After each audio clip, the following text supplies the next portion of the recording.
Film की शुरुआत चक से होती है, जो यह देखकर हैरान रह जाता है कि जिस आलीशान बंगले को उसने मोटी रकम देकर खरीदा था, उसमें से बारिश का पानी रिस रहा है। उसने तुरंत इसकी तस्वीर खींचकर प्रॉपर्टी एजेंट को भेज दी। इसके बाद वह अपनी पत्नी मारिया के स्टूडियो में यह देखने गया कि कहीं वहाँ भी तो पानी नहीं रिस रहा है। उसकी पत्नी मारिया एक फैशन डिज़ाइनर है और इस समय वह एक लाइव सेशन होस्ट कर रही थी और वह फैशन डिज़ाइन के अपने अनुभव साझा कर रही थी। खुशकिस्मती से उसका स्टूडियो पूरी तरह सूखा था। तभी चक की नज़र कमरे के कोने में रखे एक पुराने मॉडलिंग डमी पर पड़ी। उसकी पत्नी को यह इतना पसंद आया कि वह इसे अपने साथ नए बंगले में ले आई। इसके बाद वह बंगले के बाहर यह देखने गया कि बाहर भी कोई समस्या तो नहीं है। तभी चक के पास उसका पड़ोसी आया। वह हैरान था कि यह बंगला कैसे बिक गया। पड़ोसी ने बातों बातों में राज खोला कि घर के पुराने मालिक ने इसी घर में अपनी जान ले ली थी। यह सुनकर चक एकदम से चौंक गया, क्योंकि प्रॉपर्टी एजेंट ने उसे यह जानकारी नहीं दी थी। फिर वह वापस आया और लीकेज की तस्वीरों को फिर से देखने लगा। तभी उसे एक तस्वीर में बंदूक दिखाई दी। हालांकि उसके घर में कोई हथियार नहीं था। वह असमंजस में पड़ गया कि यह बंदूक कहाँ से आई। लेकिन अजीबोगरीब घटनाएं यहीं नहीं रुकी। अगली सुबह जब वह बंगले के बगीचे में टहल रहा था, तो उसकी नज़र अपनी पत्नी की मॉडलिंग डमी पर पड़ी, जो बगीचे में अजीब तरह से रखी हुई थी।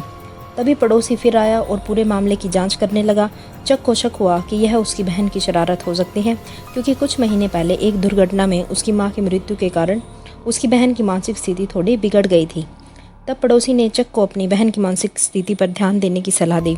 इसके साथ ही उन्होंने उसे पास के लाइब्रेरी में जाकर इस क्षेत्र का इतिहास पढ़ने का सुझाव भी दिया। दोपहर में चक लाइब्रेरी गया और पुस्तकों को पलटने के बाद उसे इस छोटे से गांव के गहन इतिहास का विवरण देने वाली एक पुस्तक मिली। जब वह जाने लगा तो उसने देखा कि कुछ किताबें फर्श पर पड़ी थी और उसे एक रोती हुई लड़की भी दिखाई दी, जो उसे चेतावनी देती है कि इस जगह के रहस्यों में इतनी दिलचस्पी ना ले, अन्यथा परिणाम भयानक हो सकते हैं।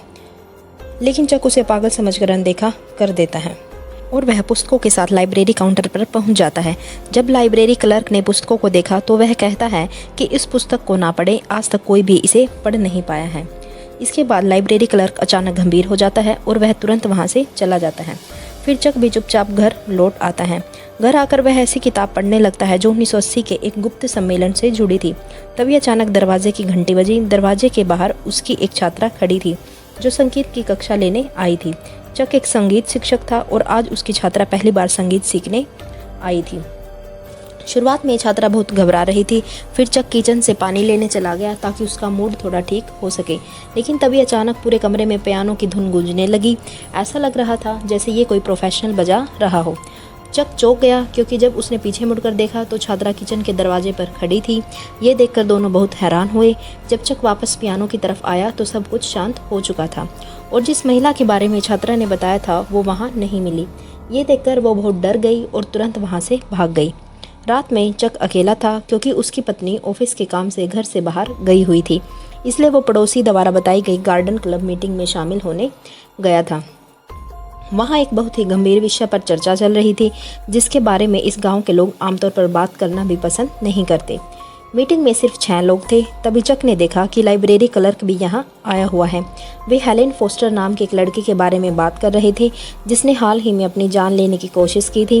लाइब्रेरी क्लर्क बताता है कि ये सब मुझे 1980 में घटी उस पुरानी घटना की याद दिला रहा है, जब हेलेन नाम की एक महिला ने अपनी जान ले ली थी। उसकी बेटी को स्कूल में लगातार परेशान किया जा रहा था और कोई भी उसकी मदद के लिए आगे नहीं आया। तब गुस्से में और दुख में हेलेन ने अपने ही घर में खुद को गोली मार ली थी। तब से इस गांव में हर साल एक रहस्यमयी मौत होती है। लोगों का मानना है कि ये सब हेलेन की आत्मा की वजह से हो रहा है। उनका मानना था कि अब कोई भी हेलेन के घर की तलाशी नहीं ले सकता जब तक उसकी सच्चाई सामने नहीं आ जाती। मामला शांत नहीं होगा। मीटिंग धीरे धीरे परेशान करने वाला मोड़ ले रही थी, इसलिए इसे ख़त्म करने का फैसला किया गया। लेकिन जैसे ही चक बाहर आया, उसके पास के पुराने चर्च से एक औरत के हंसने की आवाज़ सुनी। वह घबराया हुआ घर आया और अपनी बहन इसाबेल के कमरे में गया। इसाबेल अभी भी अपनी मां की मौत के गम से उभर नहीं पाई थी और उसे अक्सर बुरे सपने आते थे, जिनमें वह बार बार अपनी मां के सपने देखती थी। जब भी ऐसा होता, वह चक के पास आकर अपने डर के बारे में बताती ताकि उसका बोझ हल्का हो जाए। आज शाम इसाबेल का एक स्कूल का दोस्त इसाबेल से मिलने उनके घर आया। वह बचपन से इस गांव में रहता था और उसे यहाँ की कई डरावनी कहानियों के बारे में पता था। उसने इसाबेल को हेलेन की मौत की पूरी कहानी विस्तार से सुनाई।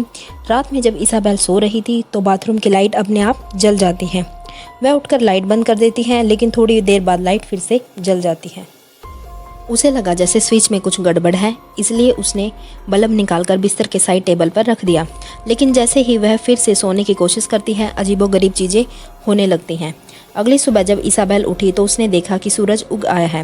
पहले तो उसे ऐसा लग रहा था जैसे ये कोई बुरा सपना हो, लेकिन जब उसकी नज़र अपने बेड के साइड टेबल पर लगे बल्ब पर पड़ी तो उसे एहसास हुआ कि कल रात जो कुछ भी हुआ था वो सब सच था।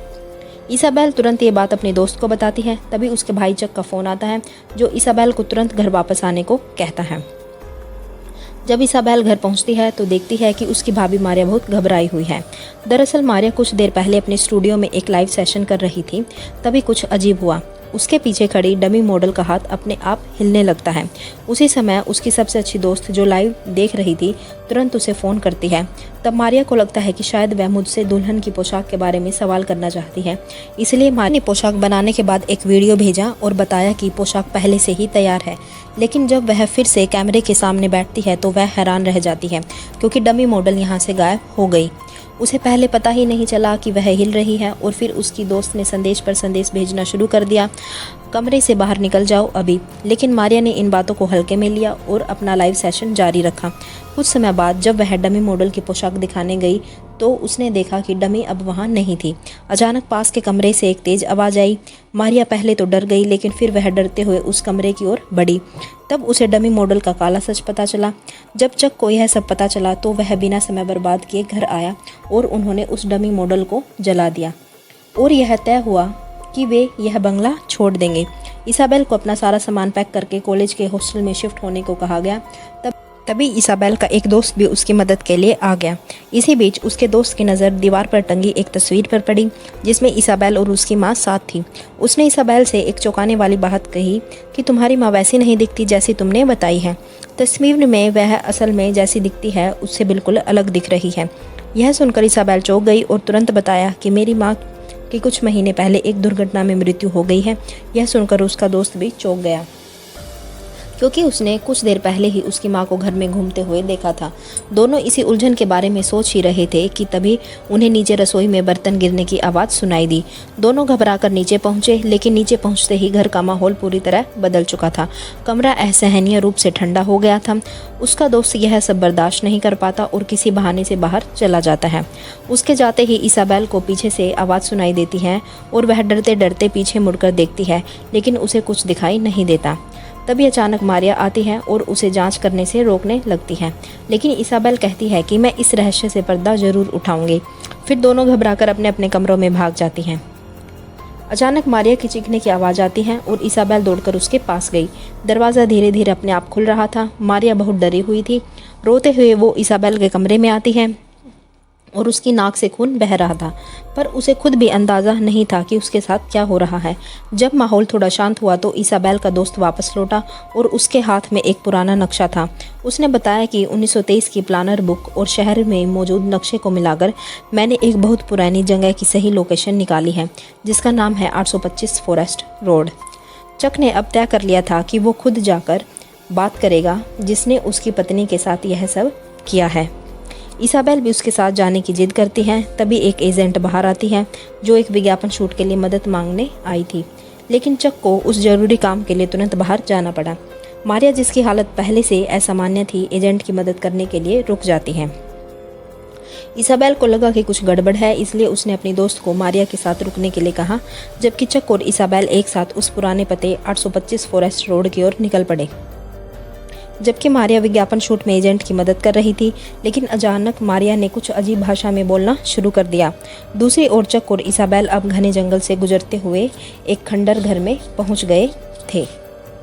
इसाबेल धीरे धीरे ऊपरी मंजिल पर गई और देखती है कि यह हवेली अंदर से चक के घर के समान दिखती है।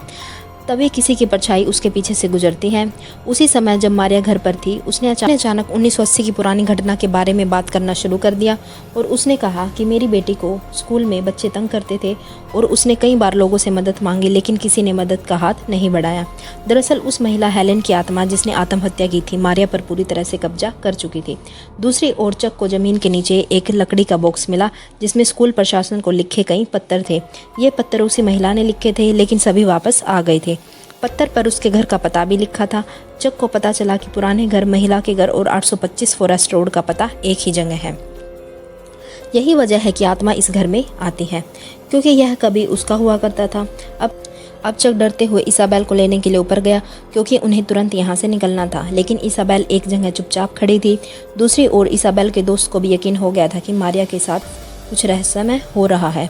उसने जानबूझकर उससे उसकी बेटी का नाम पूछा। अचानक मारिया चीखने लगी और पागलों की तरह हंसने लगी। इसके बाद अचानक सब कुछ शांत हो गया। इसाबेल के दोस्त ने सोचा कि आत्मा चली गई है, लेकिन इसाबेल की आंखें वहीं सदमे में खुली रह गई। एक अदृश्य हाथ ने उसके कंधों को कसकर पकड़ रखा था। जब चक ने यह देखा तो वह उसकी ओर दौड़ा और जल्दी से इसाबेल को बचाने की कोशिश की, लेकिन अचानक किसी अदृश्य शक्ति ने दोनों को पुराने कमरे के अंदर खींच लिया। हमें पता चलता है कि उस महिला की आत्मा, हेलेन की आत्मा ने इसाबेल और चक को अपना शिकार बनाया और उन्हें मार डाला। वह शहरवासियों से बदला लेने के लिए ऐसा कर रही है, क्योंकि शहर में उनकी किसी ने मदद नहीं की थी और वह तब तक ऐसा करती रहेगी जब तक उसका रहस्य सुलझ नहीं जाता और उसकी आत्मा को शांति नहीं मिल जाती। फिल्म की कहानी भी इसी भयानक अंत के साथ खत्म हो जाती है।